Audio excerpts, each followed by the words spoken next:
नमस्कार दोस्तों, जिया डिफेंस में आपका स्वागत है। दोस्तों, एचएल ने नए सुपरसोनिक ट्रेनर विमान HLFT-42 के डिज़ाइन का अनवील किया है। दोस्तों, ये आधुनिक लड़ाकू जेट इंडियन एयरफोर्स की ट्रेनिंग में सहायता करेगा। एचएल अपनी पूर्ण स्पेक्ट्रम ट्रेनिंग क्षमताओं का प्रदर्शन करेगा। पहली बार Hindustan lead in fighter trainer HLFT-42 का स्केल मॉडल प्रदर्शित करेगा। एचएल की योजना HLFT-42 को आधुनिक वैमानिक जैसे सक्रिय इलेक्ट्रॉनिक रूप से स्कैन किए गए array electronic warfare suit infrared search and track with fly by wire control system से लेस करने की है। दोस्तों, राज्य द्वारा संचालित हिंदुस्तान एरोनॉटिक्स लिमिटेड एचएल ने एक नए सुपरसोनिक जेट ट्रेनर के डिज़ाइन का अनवील किया है, जो भारतीय वायुसेना इंडियन एयरफोर्स के आधुनिक लड़ाकू विमान प्रशिक्षण में महत्वपूर्ण भूमिका निभा सकता है। अगले हफ्ते बेंगलुरु में एयर इंडिया 2023 शो से पहले एचएल द्वारा जारी एक बयान में कहा गया है कि HLFT-42 का एक स्केल मॉडल होगा जो नेक्स्ट जनरेशन सुपरसोनिक ट्रेनर होगा। एचएल की योजना नए ट्रेनर विमानों को फ्लाई बाय वायर FW नियंत्रण प्रणाली के साथ active electronic scan and array ISA electronic warfare EWU suit infrared search and track IRST जैसे आधुनिक एवियोनिक्स से लेस करने की है। रक्षा और सुरक्षा प्रतिष्ठान के सूत्रों ने कहा है कि यह एक सिंगल इंजन ट्रेनर है जिसे लंबे समय से काम चल रहा है और इसके डिज़ाइन में कई बदलाव हुए हैं। उन्होंने यह भी कहा कि HLFT-42 के डिज़ाइन तेजस लाइट कॉम्बैक्ट एयरक्राफ्ट प्रोग्राम से प्रेरित है। सूत्रों ने कहा है कि एचएल इस परियोजना के लिए स्वयं वित्त पोषित कर रहा है। मतलब दोस्तों, सरकार पैसा नहीं लगा रही है, एचएल खुद पैसा लगा रही है इस विमान पर। उन्होंने कहा कि यह विमान हॉक 132 पर होने वाले सबसोनिक जेट ट्रेनिंग और MiG-21 जैसे वास्तविक लड़ाकू विमान पर होने वाले सुपरसोनिक जेट के ट्रेनर के बीच के अंतर को पाट सकता है। सूत्रों ने यह भी बताया है कि कैसे नए पायलटों द्वारा ट्रेनिंग मिशन जो सुपरसोनिक उड़ानों के अभ्यस्त हो जाते हैं, मिग और सुकोई जैसे विमानों को अधिक टूट फूट से गुजरते हैं। लेकिन उन्होंने यह भी कहा कि भारतीय वायुसेना इस परियोजना में तभी दिलचस्पी लेगी जब वह एचएल को अपने नए विमान की आपूर्ति करते हुए देखेगा।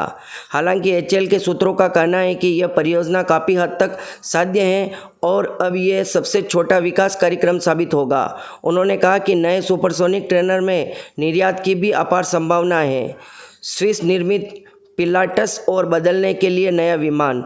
दोस्तों, 2017 में एचएल और BAE सिस्टम जिसने हॉक्स को विकसित किया था, एडवांस हॉक नामक एक उत्पादन के साथ आए।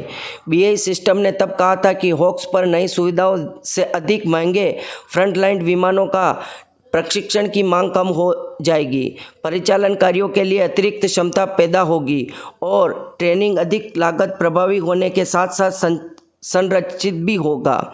हालांकि भारतीय वायुसेना ने इस विमान का पीछा नहीं किया क्योंकि यह पाया गया है कि उन्नत हॉक सुपरसोनिक जेट नहीं था। इंडियन एयरफोर्स ने पिछले साल अक्टूबर में 70 हिंदुस्तानी टर्बोजेट HTT-40 ट्रेनर एयरक्राफ्ट की खरीद के लिए एचएल के साथ 6,800 करोड़ रुपए का सौदा किया है। इस कदम से सीमित संख्या में विमानों के साथ काम करने वाले बल पर दबाव कम होगा।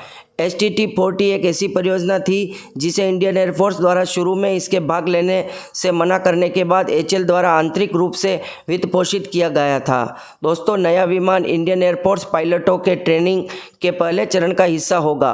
बुनियादी प्रशिक्षण और अंत 2012 में खरीदे गए स्विस निर्मित पिलाटस विमान की जगह लेगा। दोस्तों, यह विमान बहुत ही ज़्यादा खतरनाक और दमदार बनने वाला है। दोस्तों, भारतीय सेना को अगर ट्रेनिंग ही इस प्रकार के विमान से मिलेगी तो आप सोच सकते हैं कि भारतीय पायलट किस प्रकार से ट्रेन होंगे। बहुत ही ज़बरदस्त प्रकार से ट्रेन होंगे और वो 5th जनरेशन एयरक्राफ्ट उड़ाने में उनको आसानी रहेगी। दोस्तों, एचएल पहले उनके पास पैसों की कमी थी, पर जब से तेजस का ऑर्डर दिया है उनको फॉलो ऑन ऑर्डर लगातार आ रहे हैं, जिससे एचएल ने अभी अपना हेलीकॉप्टर का नया प्लांट भी खोला और इसका इनॉग्रेशन प्रधानमंत्री नरेंद्र मोदी के हाथों द्वारा किया गया।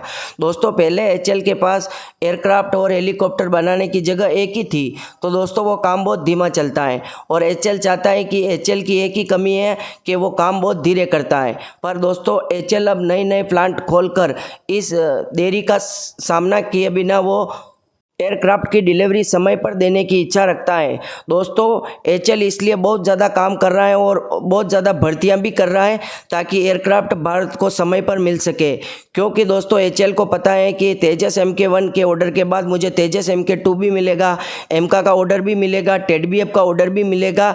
इसलिए अब खुद एचएल भी पैसा लगाने लग गई है इस ट्रेनिंग विमान में। और दोस्तों इस ट्रेनर विमान को भी भारतीय सेना जब स्वीकार करेगी तब इसका भी ऑर्डर दिया जाएगा, तो फिर एचएल की कमाई होगी। दोस्तों फर्स्ट में तो जो एचएल को ऑर्डर दिया गया था और हम तेजस एयरक्राफ्ट खरीद रहे थे वो हमारे भी महंगे पड़ रहे थे और एचएल के लिए भी महंगे पड़ रहे थे, न वो कमाई कर सकता था और हमारे लिए महंगे पड़ रहे थे।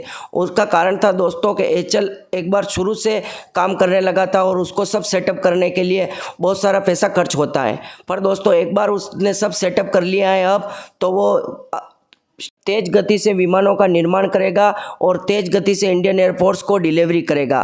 दोस्तों एचएल की बढ़ती हुई ताकत और इंडियन एयरफोर्स के ट्रेनिंग पायलटों की भी ताकत बढ़ेगी। आपकी क्या राय है कमेंट बॉक्स में ज़रूर लिखें। जय हिंद, जय भारत।